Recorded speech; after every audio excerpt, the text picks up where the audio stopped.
Hello and welcome to the Learn English Lab. I'm Mike, and with me today is Sarah, our language expert. We're diving deep into a topic that I know a lot of you are really interested in, 13 ways to learn English quickly and effectively. It's great to be here, Mike. Yeah, this is going to be a really fun deep dive because we're not just giving generic advice. We're really going to uncover some specific methods that you can use to accelerate your learning. Exactly. And we're going to kick things off with this idea of surrounding yourself with English. So it's not just about studying, it's about making English a part of your daily life. One thing that we came across that I thought was so interesting is this idea of labeling everyday objects in your home with English names. Like, imagine you're just going about your day, you're making coffee or you're grabbing your coat, and boom, you're reinforcing those basic vocabulary words. Yeah, it's like you said, you're creating an immersive environment, right? It's like how children learn their first language. They're not sitting down with textbooks, they're just constantly surrounded by it and they absorb it naturally. Yeah, and there's actually a ton of research that supports this idea of repeated exposure. It allows your brain to just naturally pick up on the sounds and the rhythms of the language without even really trying. It's like you're laying the foundation without even realizing it. So it's about creating this English ecosystem all around you. I love that. Now let's talk about active listening, because this is where we go beyond just understanding the words, right? Right. Active listening is about really engaging with the nuances of spoken English. And one really effective way to do this is by training yourself to listen for different accents and dialects. Okay, that's interesting because I can see how in today's world, being able to understand different accents is so beneficial. You're going to encounter people from all over the globe. Exactly. And the cool thing is when your brain has to work with all these different pronunciations, it actually sharpens your overall listening comprehension. It's like a workout for your ears. All right, so we've talked about immersing ourselves in English. We've talked about actively listening to different accents. And now it's time to unlock the world of reading. But we're not talking about just picking up any random book. Right. The key here is to choose books that align with your interests. What do you already enjoy reading in your native language? If you love mystery novels, well, dive into some English mystery novels. That makes so much sense. Because you want to keep it enjoyable, right? You don't want to force yourself to read something boring just because it's in English. Exactly. And there's a psychological aspect to this too. When you're reading something you're already interested in, the language feels less intimidating. So it's all about setting yourself up for success. Now, let's talk about writing, because this is another important piece of the puzzle. And we're not just talking about writing essays. No, writing is everywhere. Think text messages, emails, social media posts, even just writing a grocery list. Right. And one technique that we found really helpful is using writing prompts. Yeah, because sometimes you just sit down and you're like, what do I write about? Having a prompt gives you a starting point. It sparks your creativity. Yeah, it gets those creative juices flowing. Now let's talk about speaking practice, because this is ultimately what we're all aiming for, right? The ability to communicate confidently in English. Absolutely. And one of the most powerful techniques out there is called shadowing. It's basically where you listen to a native speaker and you try to mimic their pronunciation, intonation, even their rhythm. So you're trying to become a vocal twin almost. Exactly. But it's not just about mimicking sounds. It's about really internalizing the music of the language. You know how sentences flow, the pauses, the stresses. Mastering the art of conversation. All right, so we've talked about speaking practice. Now let's tackle the beast of English vocabulary. Oh, yes, the vocabulary. There are so many words to learn. But one thing that can make it more fun is playing word games. Word games, okay. I like where this is going. Yeah, think crossword puzzles. Scrabble those vocabulary building apps on your phone. That sounds way more fun than memorizing lists. But do those games actually help you in real life? They do, because when you're playing a game, you're more engaged, you're having fun, and that makes you more likely to remember the words. Plus, you're often thinking about different contexts and word associations. So it's about actively engaging with those words. Okay, let's move on to something that can be a bit intimidating: grammar. The dreaded grammar, but it doesn't have to be boring. One thing that we found is that tongue twisters can be really helpful. Tongue twisters for grammar. How does that work? Well, tongue twisters often target specific sounds and grammatical structures that can be tricky for English learners. So by practicing them, you're not only training your mouth to make those sounds correctly, but you're also internalizing those grammatical patterns. So it's like sneaking in grammar practice through a fun activity. Okay, I like that. Now let's talk about pronunciation, because clear communication is key, and that relies on being understood. Absolutely. And you know what can really help with pronunciation? Singing along to English songs. Singing, like karaoke. Exactly, because music has this amazing ability to imprint rhythm, intonation, and pronunciation on our brains. Think about it, it's often easier to remember song lyrics than spoken words. It's true. It's like your brain is absorbing the sounds without even realizing it's studying. And it's way more fun than drilling pronunciation exercises. I'm sold on the karaoke method. All right, let's move on to something that might seem a bit advanced, but it's really fascinating: thinking in English. Thinking in English, it sounds daunting, but you can start doing it even as a beginner. So how do you start doing that? Well, you can start by incorporating basic English sentences into your daily routines. Like, instead of just going through the motions of getting dressed in the morning, you could think to yourself, I'm putting on my shirt, or I'm brushing my teeth in English. So you're consciously shifting your internal monologue. Exactly. And the more you do it, the more your brain gets used to forming thoughts directly in English. It's like building that mental muscle. Now, of course, we can't forget about technology and language learning. Right, technology is an incredible tool.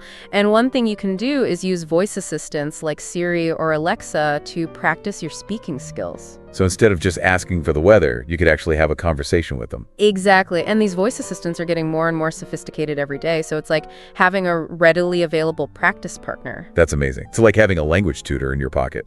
Now let's talk about something else that's really cool: AI storytelling. AI storytelling is so fascinating. There are tools out there that can help you create your own stories in English. It's like having a co-author. So it's not just about reading stories, it's about creating your own. Exactly. And this taps into our natural love of storytelling. You're expanding in vocabulary, honing your grammar skills, and you're immersing yourself in the culture of storytelling in English. It brings the learning to life. Now let's talk about a technique that often gets overlooked: translation. Translation. It often gets a bad rap, but it can actually be really helpful.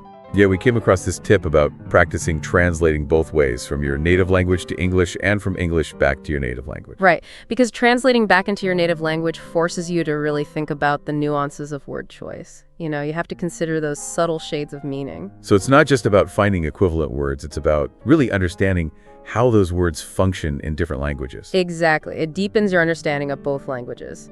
And finally, for those who prefer a more structured approach, there are always English courses. Yes, and we've heard great things about English Path. They seem to be doing some really innovative things with personalized language learning. Yeah, they create tailored learning plans that cater to your individual strengths and weaknesses. It's like having a customized roadmap for your English journey. So we've explored 12 incredible, powerful strategies. What's so cool is that there's no one-size-fits-all solution. The beauty is in finding the methods that resonate most with you, your learning style, your goals. Exactly. It's about embracing the journey, experimenting with different approaches, finding what works best for you. And you know what? We have one more strategy to unlock. Oh, there's more. There's more.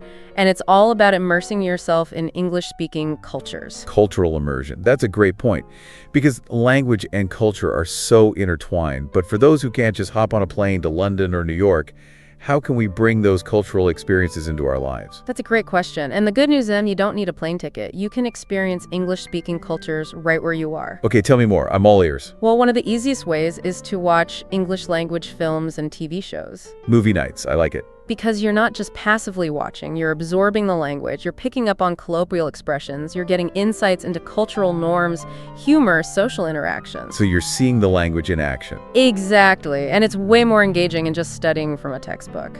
Okay, so movie nights are a must. What else? Music, of course.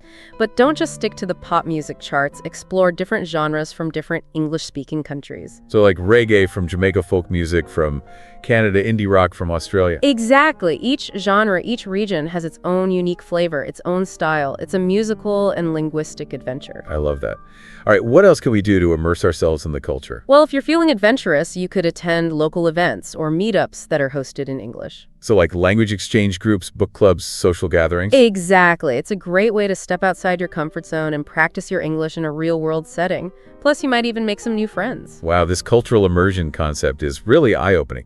Any other tips before we move on? Just one more. Be patient with yourself. Language learning takes time. It's a journey, not a race. That's so important to remember. There will be bumps along the way, but it's all about embracing the process, celebrating the small victories, and knowing that you're making progress. Well thought. Well, Sarah, this has been incredible. We've covered so much ground already, but I'm excited to delve even deeper in the next part of our deep dive. Me too, Mike. There's so much more to explore, and I can't wait to share these next set of tips and techniques with our listeners. And remember, it's a journey, right? It's not about being perfect. It's about enjoying the process and celebrating those little wins along the way. Exactly. So let's keep exploring this treasure trove of strategies. We've talked about immersing ourselves in English Actively listening, reading, writing, speaking, building vocabulary, tackling grammar, pronunciation, thinking in English, using technology, AI, storytelling, translation, structured courses.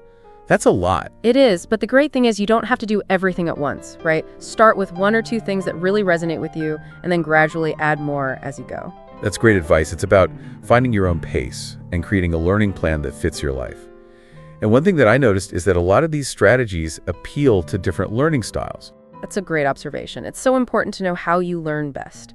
Are you a visual learner, auditory, kinesthetic? Right. So if you're a visual learner, maybe you're drawn to flashcards or watching movies with subtitles. Exactly. And if you're more of an auditory learner, you might prefer podcasts or audiobooks. And if you're a kinesthetic learner, someone who learns by doing, you might enjoy role-playing or using gestures while we speak. The key is to experiment and find what works best for you.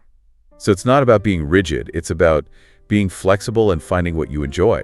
Now, one question that comes up a lot is how to deal with mistakes. I mean, let's be real. We're all going to make mistakes. Oh, absolutely. Mistakes are inevitable, but they're also a crucial part of learning. Really? So how should we approach them?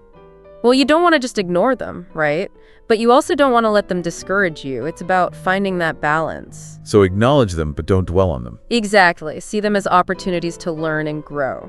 So if you keep making the same grammar mistake, maybe it's a sign that you need to focus on that specific rule. Right, and there are so many resources out there that can help you identify and correct your mistakes. Grammar books, online exercises, language partners, even those AI-powered apps. The key is to see mistakes not as failures, but as stepping stones. And remember, even native speakers make mistakes. Language is always evolving. That's a good point. Now, another important factor in language learning is setting goals. Absolutely. Goals give you something to aim for. They keep you motivated. So how do we set effective language learning goals? Is it as simple as saying, I want to be fluent? Well, fluency is a great goal, but it's helpful to break it down into smaller, more specific steps. So instead of saying, I want to be fluent, maybe you say, I want to be able to have a 5-minute conversation about my hobbies. Exactly. Or I want to read 1 chapter of an English book every week. So make your goals specific, measurable, achievable, relevant, and time-bound. And don't forget to track your progress and celebrate those milestones. That's so important. It's easy to get caught up in the day-to-day and forget how far you've come. Now let's talk about something that could be a real challenge, motivation. Motivation. It's the fuel that keeps us going. Because let's face it, learning a new language takes time and effort. There will be times when you feel frustrated or discouraged. Absolutely. So how do we stay motivated? Well, one thing that can really help is connecting your language learning goals to your personal interests. So if you love to travel, maybe you use your English to research dream destinations or read travel blogs. Exactly. Or if you're a foodie, maybe you explore English language cookbooks or watch cooking shows. It's about finding ways to make it personal and relevant to your life. And don't forget to make it fun. If you're not enjoying the process, it's going to be much harder to stay motivated. I love that. It's all about finding that balance between effectiveness and enjoyment. And remember, language learning is a journey, not a destination. So enjoy the ride. Beautifully said.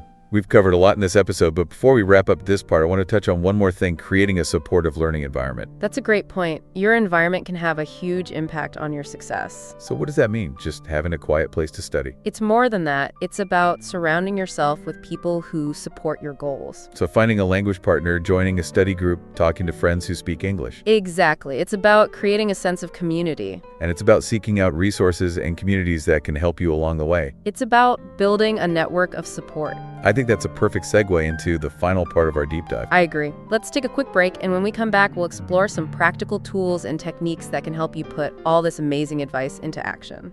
All right, welcome back to the Learn English Lab. It's Mike here, still with Sarah, ready to dive into some more practical tips and techniques. Yeah, let's get down to the nitty-gritty. You know, those tools and resources that you can actually use right now to improve your English? Love it. So what do you have for us, Sarah?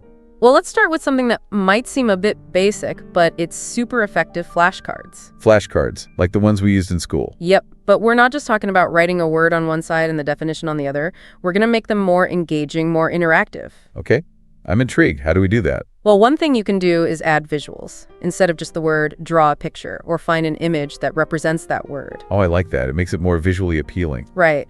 And you can also use flashcards to create your own quizzes or games, get a friend involved, and make it a social activity. Turn learning into a game. I'm all about that. Me too. And speaking of games, we've already talked about how beneficial word games can be, but I want to highlight a few specific ones. Let's hear them. Well, a classic one is Scrabble. It's amazing how much you can learn about vocabulary and spelling just by playing that game. Scrabble, yeah, I used to play that with my family all the time. It's a great way to expand your vocabulary. And another one is Boggle. It really tests your quick thinking and your ability to find words. Bobble. That one's a brain twister. And of course, there are tons of vocabulary building apps out there. Yeah, those are great for learning on the go. Exactly. A couple of popular ones are Memrise and Duolingo.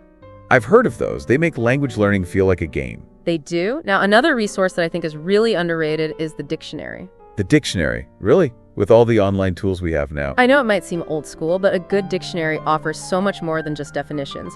You get examples of how words are used in different contexts. You learn about their etymology, their pronunciation, their synonyms and antonyms. It's like a treasure trove of information. Exactly. So don't underestimate the power of the dictionary. Okay, noted. And finally, Sarah, I want to talk about the importance of finding a language partner. Yes. Human connection is so crucial for language learning. So where could you find a language partner? Well, you could ask friends or family. You could join a language exchange group online or in person. And once you've found someone, how do you make the most of that partnership? Well, communication is key. Talk about your goals, your expectations for the partnership. Set some ground rules. Right. And it's also helpful to have a plan for each session. Maybe you choose a topic to discuss, or watch a video together, or play a game. Keep it fun and engaging. Exactly. And remember, a language partner isn't just a teacher. It's someone who can help you practice and learn, but also someone who can share their culture and their love of language with you. It's about building a connection. Exactly. It's about making the learning process more enjoyable and more meaningful. Well, Sarah, this has been an absolutely incredible journey. We've explored so many different strategies and resources. I feel like our listeners have a whole toolkit now to take their English to the next level. Me too. And remember, the most important thing is to enjoy the process. Be patient with yourself, celebrate your progress, and never stop exploring the beauty of the English language. Beautifully said. And to all of you listening out there, we hope you found this deep dive helpful and inspiring. Remember to share and subscribe to our YouTube channel for more language learning tips and tricks. And until next time, keep practicing, keep learning, and keep having fun with English.